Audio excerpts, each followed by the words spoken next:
Bom dia, meus queridos amigos, irmãos da Igreja Batista Metropolitana.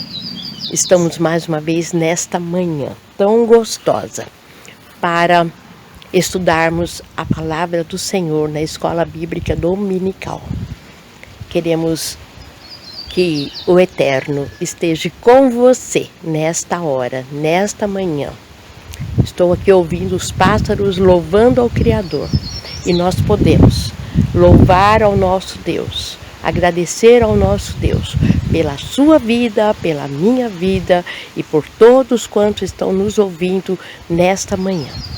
Vamos orar ao Senhor, porque muitas vidas estão com os corações tristes nesse momento. Vamos orar ao Senhor. Esperamos que chuvas de bênção caiam sobre a tua vida. Aqui choveu bastante, mas nós queremos que as bênçãos do Senhor derrame sobre o teu lar, derrame sobre a sua família. Guarde com o seu poder, com a sua mão de misericórdia e proteja cada um de você, aonde você estiver. Vamos orar ao Senhor nesta manhã. Eleve o seu pensamento a Deus. Feche os seus olhos se você puder e oremos ao Senhor. Pai querido, estamos na Tua presença nesta hora e queremos, ó Deus, Te agradecer pelo dom da vida. Queremos Te agradecer pelo fôlego da vida que o Senhor nos deste. E queremos Te agradecer porque nós podemos, nesta manhã, elevar os nossos pensamentos ao Senhor. E nesta manhã, ó Pai querido, nós queremos Te pedir, ó Deus, por aquelas famílias que perderam seus entes queridos, por falta de oxigênio, por falta de medicamento, por falta de cura, Senhor. Ó Pai amado, nós queremos Te pedir agora a Tua intercessão, a Tua intervenção sobre cada lar, sobre cada vida. Pai querido, aumenta a nossa fé em Ti. Aproxima, Senhor, de cada um daqueles que necessitam de Ti nesta hora. Senhor Jesus, Te pedimos por aqueles que estão hospitalizados. Visita, Senhor Deus, cada um com Teu poder, com a Tua mão de cura. Ó Pai, que cada um possa aproximar de Ti cada vez mais. Ó Senhor, é só o Senhor, é nosso socorro, a nossa misericórdia. Só o Senhor pode mover, ó Deus, corações nesta manhã, para que nós possamos confiar mais no Senhor, para que nós possamos entregar as nossas vidas no Teu altar. Senhor Jesus, sensibilize os nossos corações agora, por aqueles que estão enlutados, Senhor. Pai amado, que o Teu Espírito Santo Consolador possa vir confortar todos os corações, todos aqueles que precisam de Ti, Senhor. Ó Jesus, nós intercedemos no nome de Jesus. Pai, visita cada um, visita cada lar, visita cada coração. Aviva, Senhor, cada vida, cada coração. Aviva, Senhor, a Tua igreja. Pai amado, nós queremos Te agradecer, porque pessoas estão sendo mobilizadas, pessoas estão levantando do seu lugar para ir ajudar aqueles que necessitam. Pai querido, nós Te suplicamos, move, Senhor, o Teu poder, o Teu Espírito Santo sobre a Tua igreja, sobre o nosso país, sobre o nosso estado. Fica conosco, Senhor, nesta manhã, ao estudar a Tua palavra. Nós Te agradecemos por esta oportunidade, no nome de Jesus. Amém. Se Deus fizer, Ele é Deus. Se não fizer,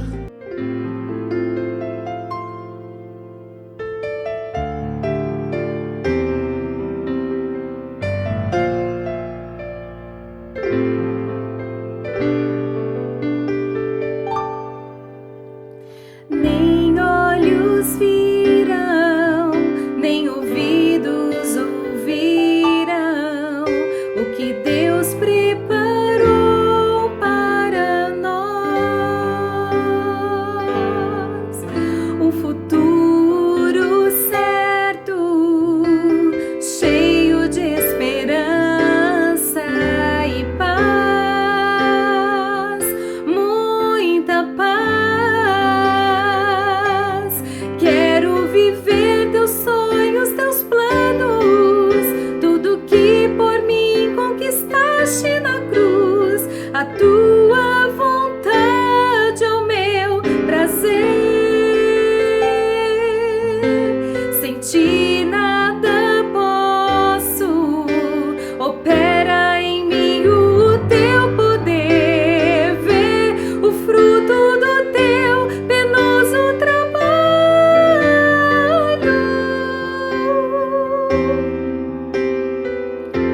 Alegra-te sobre mim.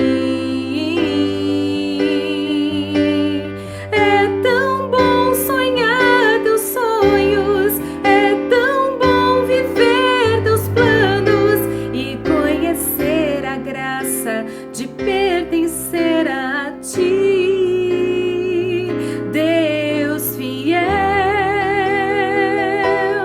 É tão bom fechar meus olhos e contemplar com minha fé todas as tuas palavras, tuas promessas para mim, Deus fiel.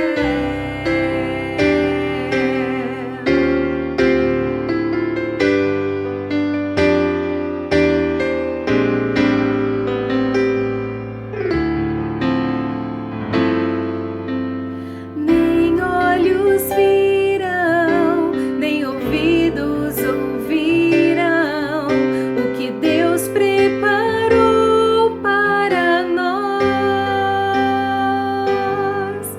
Um futuro certo, cheio de esperança e paz, muita paz.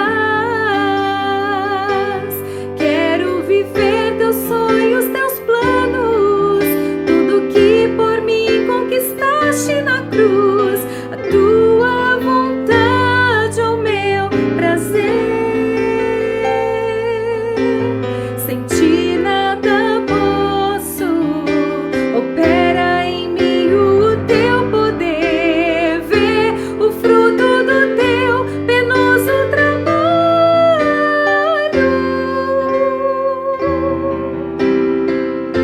Alegra-te sobre mim.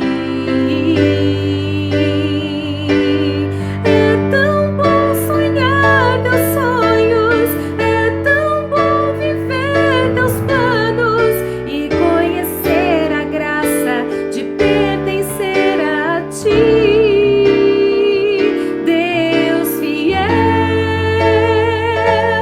É tão bom fechar meus olhos e contemplar com minha fé todas as tuas palavras, tuas promessas para mim, Deus fiel. É tão bom fechar meus olhos e contemplar com minha fé todas as tuas palavras, tuas promessas para mim, Deus fiel. Só tu és fiel,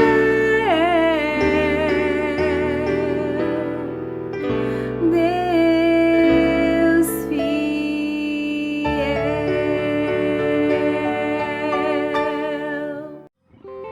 Se Deus fizer, Ele é Deus.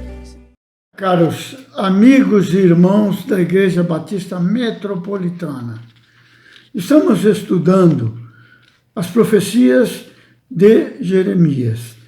Estudamos Lamentações de Jeremias, que é um livro à parte de Jeremias, mostrando toda a sua angústia, todo o seu sofrimento. Estudamos o capítulo 3, 2 trechos do capítulo 3. Esse livro de Lamentações é interessante a gente estudar, é um pequeno livro e é muito interessante porque traz muito consolo e também ressalta as misericórdias, o poder e o amor do nosso Pai Celestial.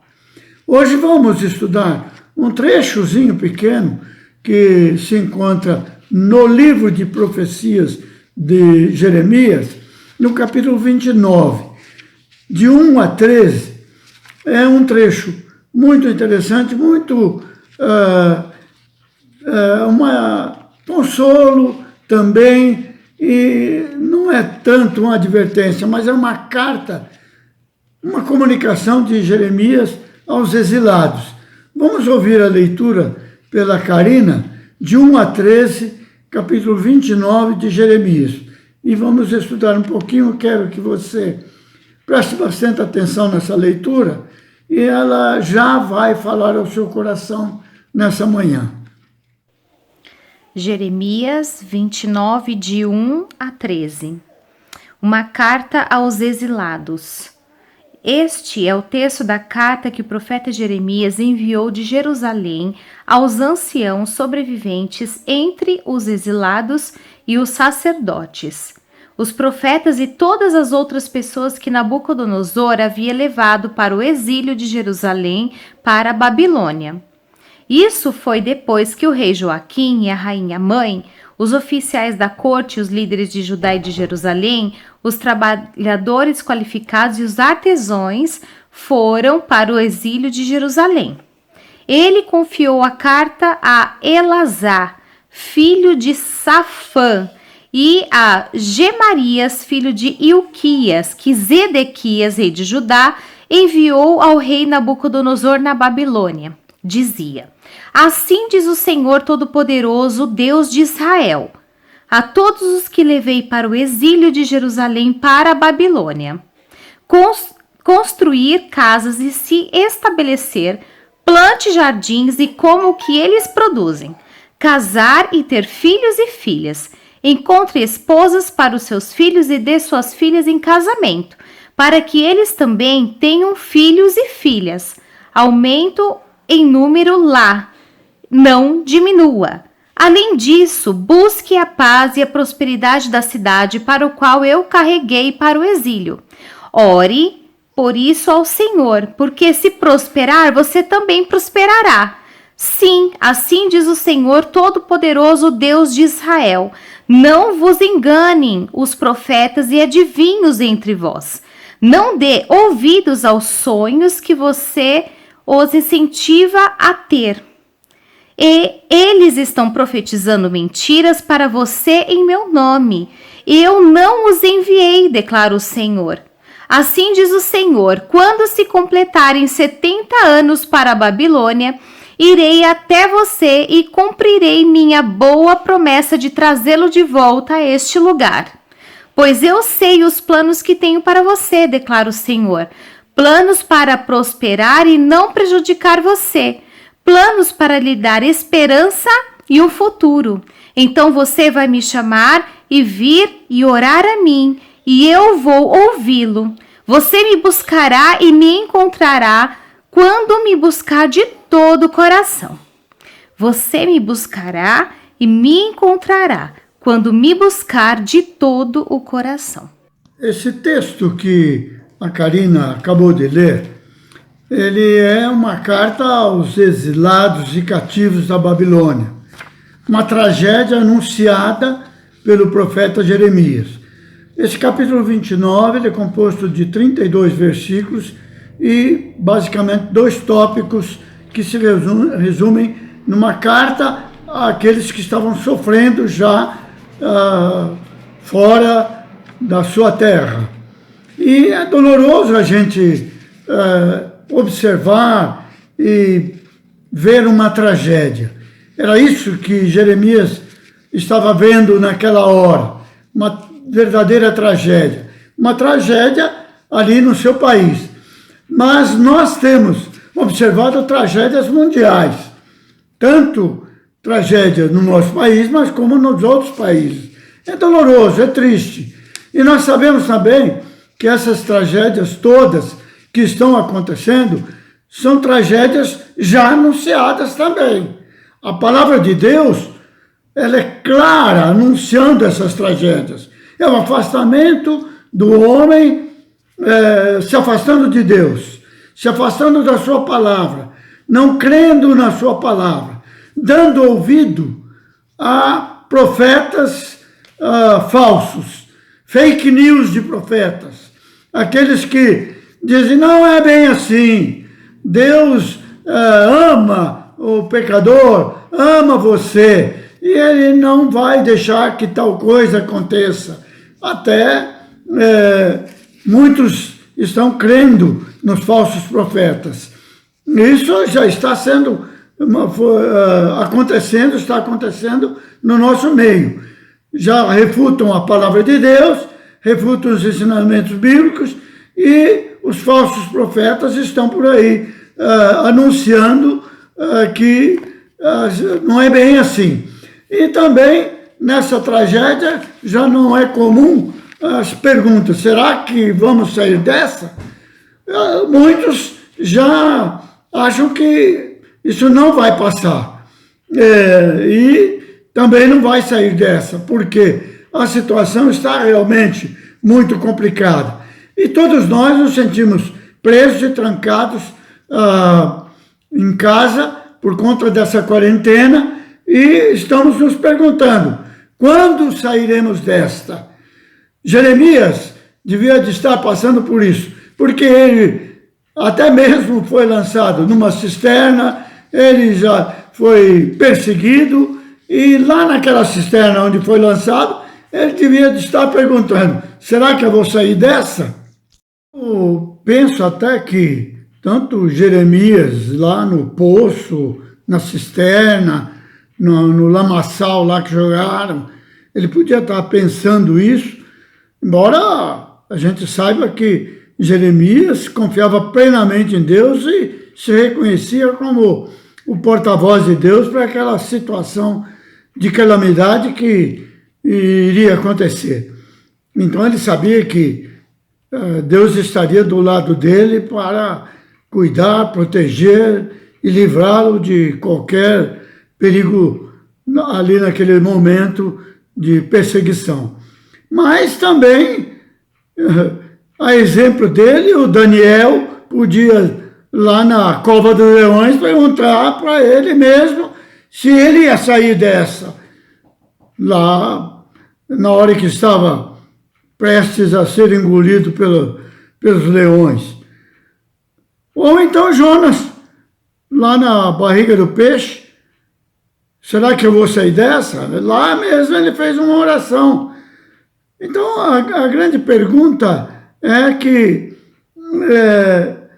nós, nesse momento de dor e sofrimento e de tragédia que estamos assistindo, podemos estar questionando e perguntando quando vamos sair, se é que vamos sair.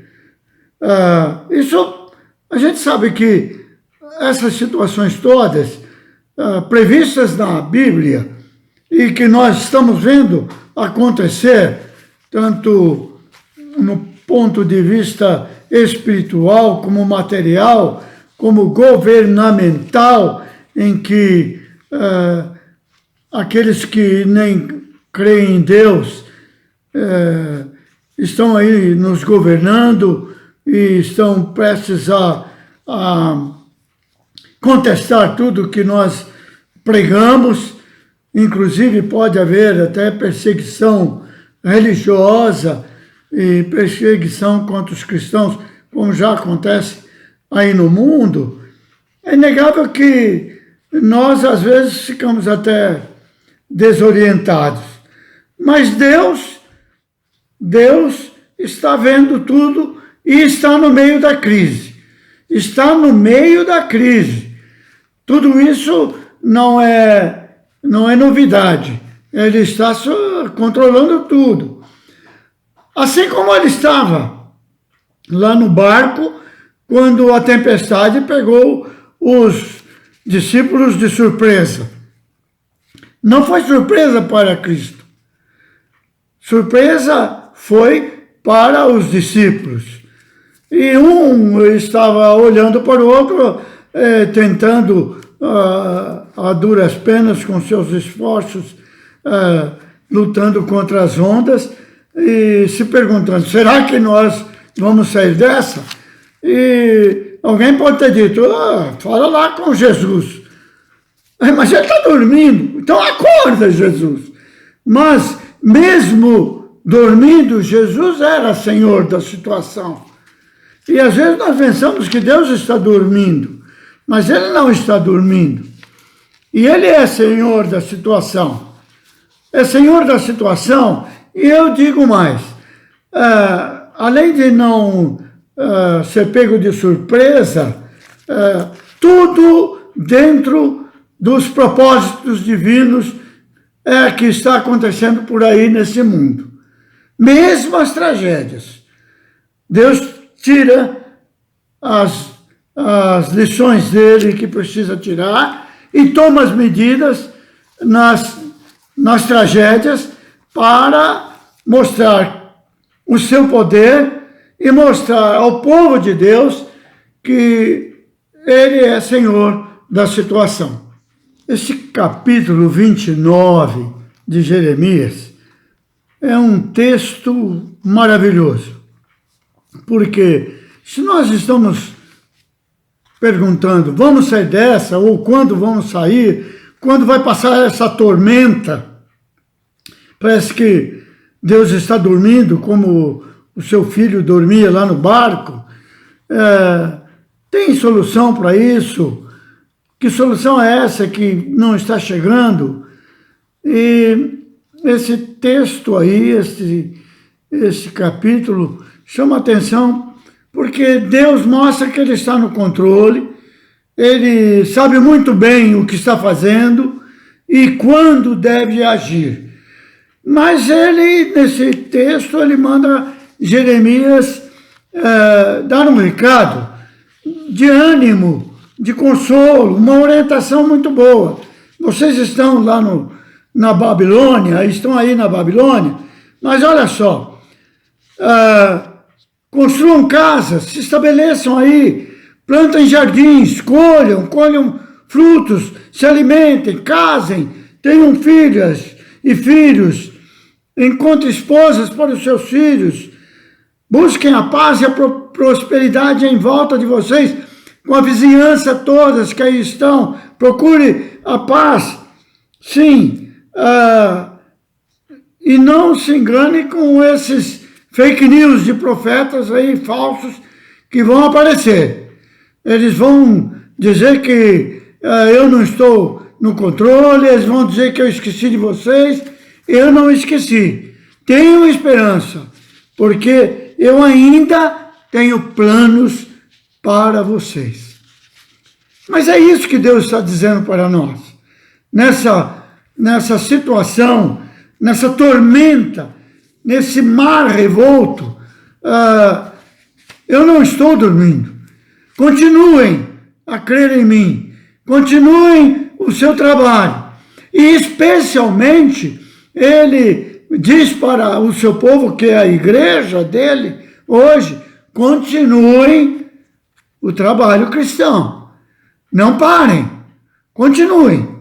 Continuem a desenvolver tudo isso aí, conforme meu filho disse lá, naquelas últimas ordens, aquele comando de ação, em que ele diz, eis que estou convosco todos os dias, levem essa mensagem ao mundo inteiro, começando de Jerusalém, Judeia, Samaria, Galileia, e em todo o mundo. Não se importem com o que está acontecendo. É mistério que vocês deem continuidade a tudo, porque eu sou o Senhor da situação e eu tenho planos e propósitos. Não é sem propósito que tudo isso está acontecendo. Não há dúvida que o povo estava lá sofrendo na Babilônia. E receber uma carta dessa foi muito bom para eles. Porque, apesar de estarem cativos, havia uma recomendação de Deus, esse conforto tão grande, liberando eles para levar uma vida, na esperança de que Deus restauraria todo o povo. No domingo passado eu disse que do restauro, daquilo que restou do povo, Deus faria uma nação vitoriosa, uma nação que, de fato, não seria a mesma nação que anteriormente estava ali pecando e longe de Deus. Deus restauraria aquela nação. E até eu disse, hoje Israel está aí, é aquela nação, a mesma língua, o mesmo povo e o único Deus. Mas como que era lá naquele cativeiro. Porém, você tem uma ideia do sofrimento daquele povo lá no cativeiro na Babilônia? Veja este Salmo 137, o que o povo está falando da vida deles lá. Às margens dos rios da Babilônia, nós nos assentávamos e chorávamos. Nos salgueiros que lá havia, lembrávamos de Sião e pendurávamos as nossas harpas, pois aqueles que nos levaram cativos nos pediam canções, e os nossos opressores que fôssemos alegres, dizendo: entoai-nos alguns dos cânticos lá de Sião. Mas como nós haveríamos de entoar o cântico do Senhor em terra estranha? É difícil realmente para alguém viver longe da sua terra, e principalmente se for escravo. Imagino como aqueles escravos estavam vivendo aqui no Brasil, trazidos da África, trabalhando sem direito a nada, só pela comida, e muitas vezes até nem pela comida. Mas havia esperança para esse povo, e essa esperança ela foi colocada nessa carta de Jeremias ao povo exilado lá, dizendo que Deus mandava dizer: eu sei os planos que tenho para vocês, planos de prosperar e não prejudicar vocês, planos de esperança e no futuro. Eu sei, por exemplo, aquele aluno que terminou o seu curso superior e agora vai receber o seu canudo. Ele tem planos, ele tem ideias, e se ele é um cristão, ele deve estar ali agora recebendo o canudo, dizendo: graças a Deus, agora eu tenho um futuro pela frente, eu tenho uma profissão oficial agora, e a porta dos empregos e do trabalho estão abertas para mim. Essa é a esperança de uma pessoa que tem um futuro pela frente, um jovem. E Deus mandou Jeremias dizer isso. E aí a gente fica pensando: será que isso aconteceu? Então veja o que o salmista escreve no Salmo 126. Quando o Senhor restaurou a sorte de Sião, ficamos como quem sonha. Então a nossa boca se encheu de riso e a nossa língua de júbilo. Então entre as nações se dizia: grandes coisas o Senhor tem feito por eles. Com efeito, grandes coisas fez o Senhor por nós, por isso estamos alegres. E a oração desse povo: restaura, Senhor, a nossa sorte, como as torrentes de Negueb. Os que semeiam com lágrimas, com júbilo ceifarão. Quem anda chorando enquanto semeia, voltará com alegria, trazendo os seus feixes da colheita. As grandes perguntas que a gente faz sempre, além de vamos sair dessa ou quando vamos, é se Deus tem, de fato, algum propósito para essa situação que nós estamos vivendo. Até por essa pandemia, eu imagino que Deus tenha propósitos. Como ele tinha propósito para essa invasão de Nabucodonosor. Era para punir o povo? Sim, era para punir o povo. A pandemia pode não ser para nos punir, mas que nós temos que tirar lições dessa pandemia, temos.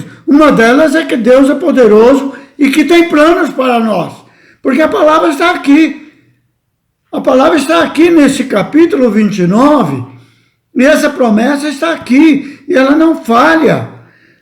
Eu sei os planos que tenho para vocês, diz o Senhor. Planos para prosperar e não para prejudicar. Nós vamos sair dessa muito melhor. Em situações muito melhor. Planos de esperança para o futuro. Não sabemos quais são esses planos? Sim, nós não sabemos ainda. Mas ele continua lá. Então você vai me chamar e orar. Lá no Salmo 137, eles oraram. Eu acabei de ler. Eles oraram. E nesse 126, eles oraram também. Porque era o pensamento único desse povo se voltar para Deus. Por causa dessa situação. A pandemia nos faz voltar para Deus. A orar mais. A pedir mais a Ele, que atenta para o nosso sofrimento, nossa dor e nossa tristeza. Essa talvez seja uma consequência imediata e direta do povo de Deus. Você percebe que nós estamos orando mais e confiando mais em Deus, sabendo que Ele é o provedor e o protetor e que pode restaurar a situação para todos nós. Então, a solução para esses tempos difíceis? Sim. Qual é? Orar mais. Buscar mais o Senhor. E foi, por exemplo, o que os discípulos fizeram. Senhor, salva-nos. Não está vendo que o barco vai a pique? E Jesus entra com a sua providência, com a sua voz, acho que bem calma até, mas pedindo ao mar que se acalmasse e o vento que calasse. Sossegar-se. Assim é o nosso mestre, assim é Deus. Então, terminamos esse trecho aqui dizendo: você me buscará e me encontrará, mas há uma condição, quando buscar de todo o coração. Lembre-se, meu irmão, que buscar a Deus tão somente, quase que mecanicamente, não vai resolver a nossa situação. Nós temos que buscar de coração, confiantes, sabendo que esse mesmo Deus que prometeu que o povo voltaria para a sua terra e voltaria numa situação bem melhor, abençoado, com novas famílias formadas e também com novas experiências. Talvez a ida para a Babilônia tenha sido um aprendizado, tanto espiritual, como material, como econômico, para todos eles. E nós conhecemos, inclusive, a história, e sabemos que lá no tempo da Rainha Esther, eles estavam prósperos naquele país. Prósperos. Tanto é que houve um levante para tomar todos os bens dos judeus naquela época. Eles já estavam prósperos e já haviam sido abençoados. Isso era o que Deus pretendia para eles. Nesse capítulo aqui está bem claro que Deus tinha planos para o seu povo, assim como tem planos para a sua igreja hoje. Planos de prosperidade, não prosperidade material tão somente. Por quê? Do Senhor é a terra e tudo que ela possui, e nós, inclusive, somos dele. Prosperidade, nós não almejamos por quê? Porque sabemos que tudo é de Deus. E Ele nos deu aqui a oportunidade de administrarmos. Pensemos, pois, que essa carta aos exilados, na verdade, é uma declaração de Deus dos seus planos para conosco. Portanto, confiemos e mantenhamos nossa esperança, olhando para Jesus, o autor e consumador dos séculos, sabendo que Ele é fiel nas suas promessas, como foi fiel para o seu povo quando ele prometeu através de Jeremias que o seu povo seria novamente abençoado. Que Deus nos abençoe então e que possamos manter essa esperança nesse Deus que tem sido fiel para conosco. Amém.